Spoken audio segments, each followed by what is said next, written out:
11 disparos y aún así lo llamaron terrorista. Aquí está la contradicción que debería helarte la sangre. Te dicen que la primera enmienda te protege y que la segunda enmienda te protege hasta que alguien ejerce ambas y entonces lo convierten en el enemigo perfecto. Y si eso se vuelve normal, esto no se queda en Minneapolis. Te alcanza a ti, porque el día que un derecho legal se convierte en una excusa para matarte, tú ya no tienes derechos, tienes permiso. Y el permiso se revoca. Según el contenido, Alex Peretti estaba en una protesta pacífica en Minneapolis. Ve a una mujer manifestante siendo pepper sprayed y brutalized. Él se acerca a ayudar y ahí el mundo se parte en dos. Lo pepper sprayed, lo golpean, lo gang tackle, lo tiran al suelo y después le disparan at least 11 times. 11.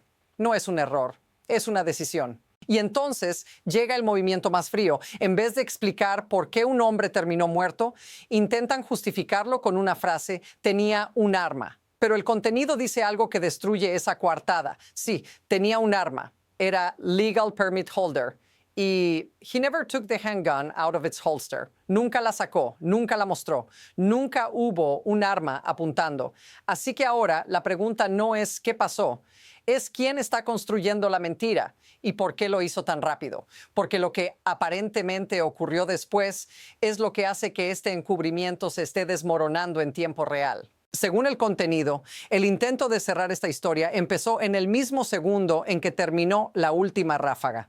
La versión oficial no llegó como una explicación, llegó como una etiqueta: domestic terrorist, would-be assassin, insurrectionist. Y lo más inquietante es que no esperaron, no dijeron vamos a investigar, dijeron ya sabemos quién era, porque cuando un sistema necesita que creas algo antes de ver los hechos, no está informando, está controlando.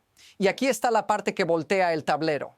El contenido afirma que Alex Peretti sí tenía un arma, pero era legal permit holder, y he never took the handgun out of its holster. Nunca la sacó, nunca la mostró, nunca hubo un arma apuntando. Entonces la pregunta cambia de inmediato. Si el arma nunca apareció como amenaza, ¿por qué la narrativa se construyó como si hubiera sido una masacre evitada? Ahora observa el patrón que el contenido describe. Primero la fuerza, luego el relato, luego el bloqueo.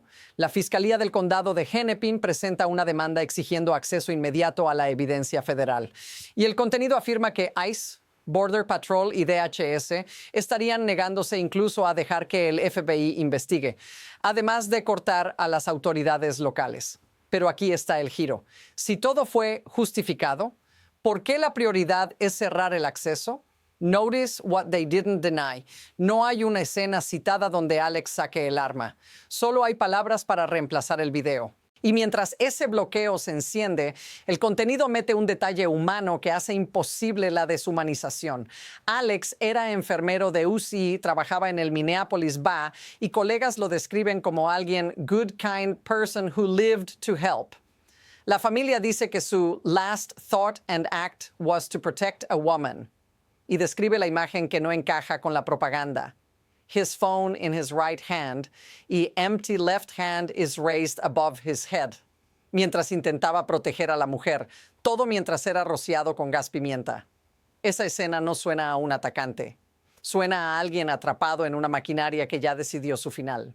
Y aquí es donde la historia se intensifica, porque el contenido dice que la reacción no fue solo de críticos, fue del propio ecosistema MAGA. Se menciona que incluso grupos como la NRA y voces de la derecha empezaron a separarse del relato. Tim Pool dice, "Appears the man may have been disarmed before being shot. I don't see Trump winning this one." Un escritor de Red State llama nonsense la idea de que él se acercó para masacrar, porque he doesn't draw the weapon. He gets pepper sprayed while trying to pull another protester off the ground.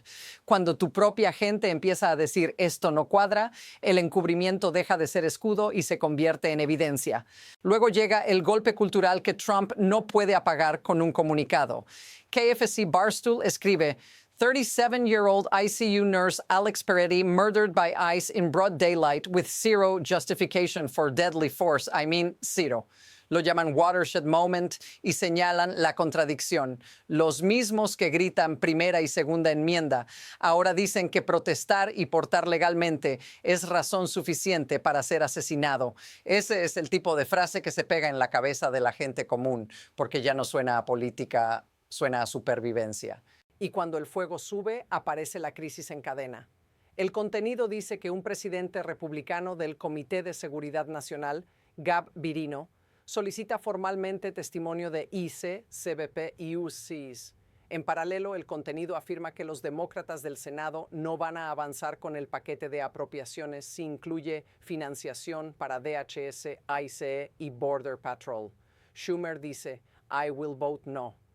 AOC responde, People's calls and organizing worked. Y Jake Sherman lo resume como pesadilla. The ICE situation is a nightmare for the Senate. Cierre de gobierno el viernes. Voto procesal el miércoles. Todo se mueve rápido. Y cuando todo se mueve rápido, el control se vuelve más frágil. Pero aquí está el detalle que cambia cómo lo ves para siempre. El contenido muestra que la propaganda no se limita a comentar, se usa para justificar. Stephen Miller habla de would-be assassin. La cuenta de Trump y la Casa Blanca publican "This is the gunman's gun loaded", como si el objeto fuera más importante que el comportamiento. Y mientras tanto, según el contenido, la evidencia se pelea en tribunales. Eso es el sistema intentando ganar por velocidad. Si fijan la etiqueta primero, el público deja de preguntar. Y ahora entramos en lo que esto significa para ti, porque el contenido describe una idea peligrosísima que se intentó normalizar. ¿Por qué llevarías un arma oculta a una protesta? Vas a morir. Si aceptas eso, entonces tus derechos solo existen cuando no los usas. Tu libertad de expresión existe mientras no hables en público. Tu derecho a portar existe mientras no estés en un lugar que incomode al poder. Y si un hombre con permiso legal que never took the handgun out of its holster termina muerto tras at least 11 times, entonces la protección real no está en la ley, está en quién controla la escena. Y el impacto ya se siente más allá de Estados Unidos. El contenido menciona que hay gente en otros países diciendo, ¿por qué iríamos a Estados Unidos si podemos morir, ser gaseados o brutalizados por Border Patrol e ICE? Y habla de un movimiento de Boycott USA, Boycott World Cup acelerándose. No es solo reputación, es miedo global. Es la sensación de que el país se volvió impredecible para cualquiera que pise la calle equivocada en el momento equivocado. If this feels familiar, say so in the comments. Porque lo que estás viendo no es solo un caso, es un mecanismo, fuerza en la calle, relato instantáneo, bloqueo de evidencia y castigo al que lo cuestiona. El contenido incluso menciona otro frente. Pam Bondi enviando una carta a Minnesota diciendo que ICE se iría si no entregan archivos de votantes, descrito como usar state terrorism como palanca, y menciona un intento del DOJ de Trump de conseguir una orden contra Don Lemon, con un juez designado por Bush denunciando que el caso estaba sellado apparently even from me y que tenía solo 2.5 hours para responder a algo que ni podía leer. Todo apunta a lo mismo, control primero, explicación después. Ahora el futuro inmediato se divide en dos caminos. Uno, el cierre total, doblar la apuesta, repetir terrorista, mantener el bloqueo, convertirlo en guerra cultural y esperar que el público se canse. Dos, la fractura institucional. Audiencias, demandas, presión presupuestaria, testimonio forzado y evidencia saliendo no porque quieran, sino porque ya no pueden evitarlo. Ninguno garantiza justicia, ambos garantizan conflicto. Y el contenido deja claro que la próxima jugada ya se está formando, porque cuando esto amenaza dinero, legitimidad y alianzas, el poder busca un sacrificio, un culpable conveniente, un chivo expiatorio, una investigación controlada, cualquier cosa para que el sistema sobreviva intacto. Lo más aterrador de esta historia no es la violencia, es la normalización. Porque según el contenido, no solo murió un hombre. Se intentó imponer una regla nueva sin votación, sin debate, sin juicio, que puedes ejercer tus derechos legalmente y aún así terminar muerto y encima etiquetado como terrorista para justificarlo. Y aquí está el insight que lo conecta todo en una sola línea. Cuando el poder puede matar y luego escribir el guión, la verdad se vuelve un enemigo. Así que ahora la pregunta final no es si Trump pierde la calma, es si el país acepta este precedente, porque si esto se queda así, el siguiente nombre no será una noticia. Podría ser alguien como tú, en una calle normal, en un momento normal, hasta que deje de serlo. Y si quieres que sigamos destapando la siguiente capa, ¿quién controla la evidencia? ¿Quién controla el relato?